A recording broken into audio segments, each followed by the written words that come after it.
You could have had 3 times 10, you could have had 6 times 5, or you could have 2 times 15. So watch out for that question when you see it.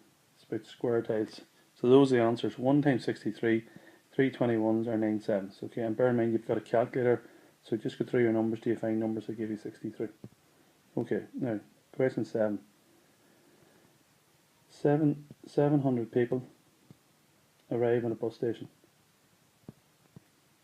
and have to be transferred to a local airport. The buses, the maximum they take is 48. The key question is how many buses are filled. It's not how many buses are needed. So most people did 700 divided by 48, which gives you 14 and a half buses. Now, you do need, I've seen a lot of people writing 15 as the answer. Now that is correct, you do need 15 buses, but the question doesn't say that. The question is how many buses are filled. So there are 14 full buses. Okay, that's how you just be careful of that question. It doesn't ask how much is needed, it asks how much is filled. Now part B, excuse me, calculate the number of people who have to travel in the last bus to ensure all 700 are there. So we have 14 full buses, and we know there are 48 on the bus. So 14 48s give you 672 on the calculator. Now, there's 700 people in total. There's 672 on the 14 full buses. So if you subtract those, that gives you an answer of 28 people that are left in the last bus. So we've just watched for that type of question there. So that question has got to do with not how many is needed, how many buses are filled. And once we work out how many people are on the 14 buses, these are people that are on the last bus. Okay, so that's question 6 and 7. Okay, now let's go to question 8. This is one of our favourite ones. This is about imperial and metric conversions. So, Bradley was cycling at an average speed of 25 miles per hour. Convert the speed into kilometres per hour. Now, please be careful. This has nothing to do with speed, distance, time. This is a conversion from 25 to 25 mph to kilometres. So we have got to remember. Our key information that we always do. So this is our imperial measurement miles, and this is our metric measurement kilometres. Now remember here, how do we get from miles to kilometres? We divide, remember I said divides at the top, divide by 5, multiply by 8, and here we divide by 8 and multiply by 5. So what you need to do then is this. You need to understand you're at miles per hour. So you're starting here and you're going from miles to kilometres. So you're dividing by 5. So 25 divided by 5 equals 5 times the 8 equals 40 kilometres per hour. And that, boys and girls, is how you do that. You need to remember that. You have to remember that. The other things to remember is, of course, pounds, LPS, pounds to kilograms, and we have pints to litres. Now check your information to work out what that is. Go back over it. Okay, and that's the end of question 8. Alright, now let's go to question 9. Question 9. Now this is probability. All probability adds up to 1. 0 is impossible, 1 is certain, 0.5 is evens. All these numbers here must add up to 1. So the probability that crisps are bacon is, when you add these up here, this and this and this and this, it gives you 0.72, and 1 take away 0.72, if you like 100 take away 72, gives you 0.28. That is a calculator question. Please do not make any mistakes with that. Calculate the probability. Now, yes, at 0.3, just be wary, 0.3 is 0.30. If that was a known calculator, you couldn't put that in at 0.3. You need to make sure all these numbers have two decimal places after them. Now, calculate the probability the crisps are not vinegar flavour. Well, not vinegar flavour means this, and this, and this, and this. So you can either do 1 take away 0.12, or I would prefer to do this, plus this, plus this, plus this, to give you an answer of 0.88. If the question had been, calculate the probability the crisps are not sausages, then it's this, and this, and this, and this. Okay, which would be 0.75. Now, even though part C is not, I'm going to make up part C here now, because this is the one I see all the time. If I say there are 600 crisps, how many would you expect to be beef? Now look, what you need, this is, I've seen this all the time. This means you take the probability of beef and you multiply it by the number of crisps. So that sum is 600 times 0.05. And if you go to your calculator and put in 600 times 0.05, it gives you an answer of 30. So you would expect 30 crisps to be beef. Now, that's how you, if you were looking to get cheese, it'd be 600 times 0.3. If they were looking to get bacon, it'd be 600 times 0.28. When you're looking to find how many crisps or how many of something, it's the probability times the number. You've got to remember that case. Okay, that's question 9. Okay, and then that moves us on to question 10. Now question 10 is a speed distance time graph. Okay, so I'm going to split it up. This is the first part, and if you look in the next part of your page, you'll see that's the second part. Okay, so I'll just make that a bit smaller so we can do the two beside each other, hopefully. Okay, now, Katie went on a cycling trip from her home. The diagram below shows the distance time graph for her complete journey. Now remember I said the first key thing you've got to do when you're doing any graphs, particularly any graphs at all actually, is to work out the barriers going across here and going up there. You'll definitely need them during the exam. So for example, I know that's 20, that must be 10. So each one of these must be going up in twos. 2, 4, 6, 8, 10. Each one of them lines is going up in twos. That's why that's 30, that's why that's 40, and the one beside it would be 42, 44, and so on. These here are going up in 0.2s. So that's 0, 0.2, 0.4, 0.6, 0.8, and then 1. You've got to work out that. You'll need that for later on. So what's happening here? Here's what's happening. Katie's heading on the bicycle. That's her house, and she's heading up there. Now she's clearly travelled for 10 kilometres. And this here is always time, and that's taking her 40 minutes just to read. So that's what's happening. She's obviously had a stop, and then this is her coming back home.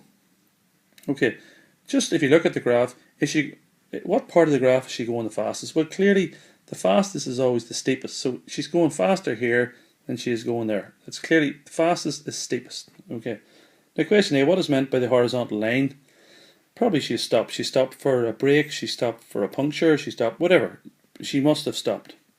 How far did she travel in the first 30 minutes? Well, that's 10, 20, 30. You must draw the line up. You hit that line, you read across. That's why this is vitally important. They're going up in 0.2s, so that's 7.2, 7.4. That's between 7.4 and 7.6, so the answer must be 7.5. Okay, now, part C, that's why I brought this along so we can see. Part C says, how long did it take her to travel the first 4 kilometres? Well, the first 4 kilometres is across there, again, coming down to hit the graph, and you'll see it's hitting at the number 16, because those are going up in twos.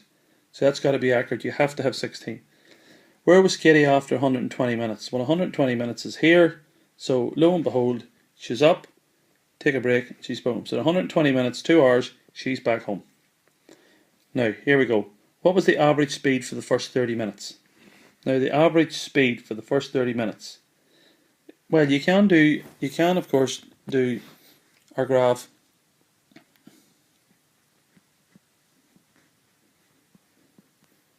So we're looking at average speed, which is this here.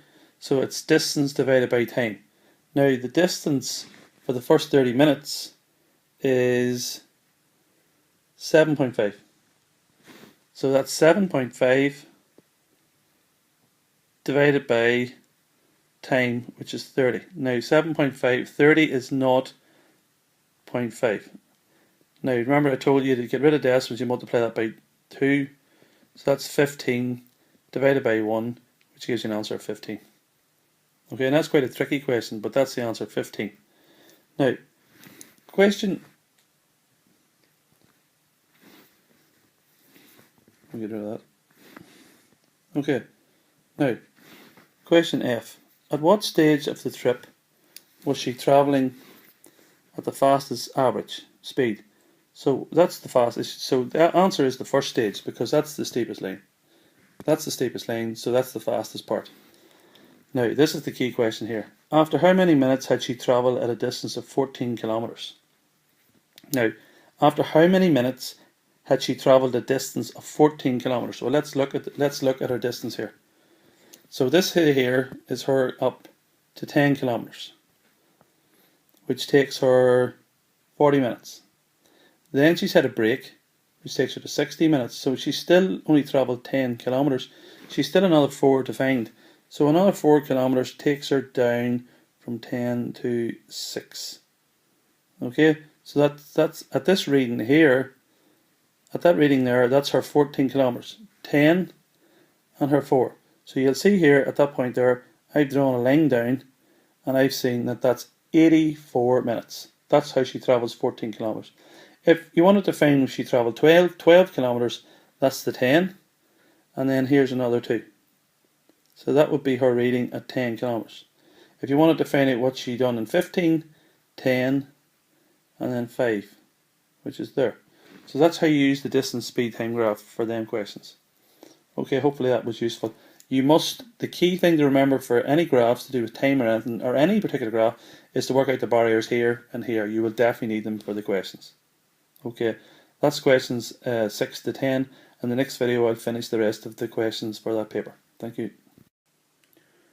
Okay, so this is the last part of the first paper. It's questions 11 to 13, and it's still T5 paper 2, and it's the front of the booklet is of course this T5 calculator paper part 1, and it's paper D, January 14. Okay, let me put that up in the corner.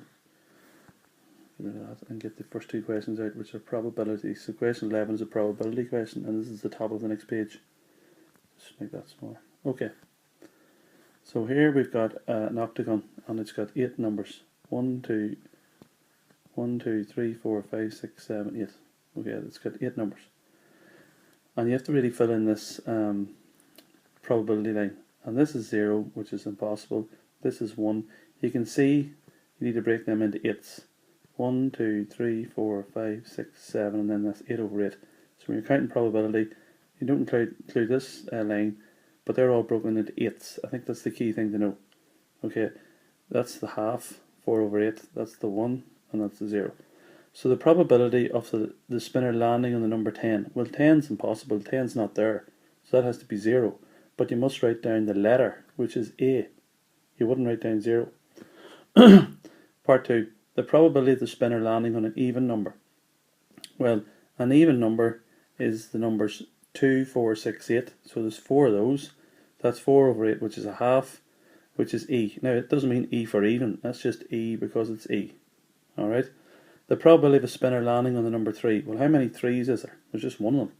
So that's 1 out of 8, which is part B. And the probability of a spinner landing on a multiple of 4. Well, multiples of 4 mean 4 times tables. So 4, 8, 12, 16, 24. 4 and 8 are on this spinner here. That's 2 numbers. 1, 2 numbers. That's 2 over 8. So 2 over 8 is part C, letter C. Okay, now, the second part here is important. This is over the page. The spinner is spun 60 times. Key. How many times would you expect it to land on a number greater than 2? Greater than 2. So the numbers greater than 2 are 3, 4, 5, 6, 7, 8. So remember, when we're doing probability, when you're looking to find numbered answers, it's the number, which is 60, multiplied by the probability. And the probability of getting these numbers is 6 over 8. So that's 60 times 6 over 8. So that means 60 divided by 8 multiplied by 6. So if you do 60 in your calculator divided by 8 multiplied by 6, it gives you an answer of 45. And that's how you know, that's how you get the answer for that. How many times would you expect it to land on the number 1? Well, the number 1, if I had to say the answer to the question for that, then the number 1 has a probability of 1 over 8. So if you're multiplying it by 60 times, that would just be 60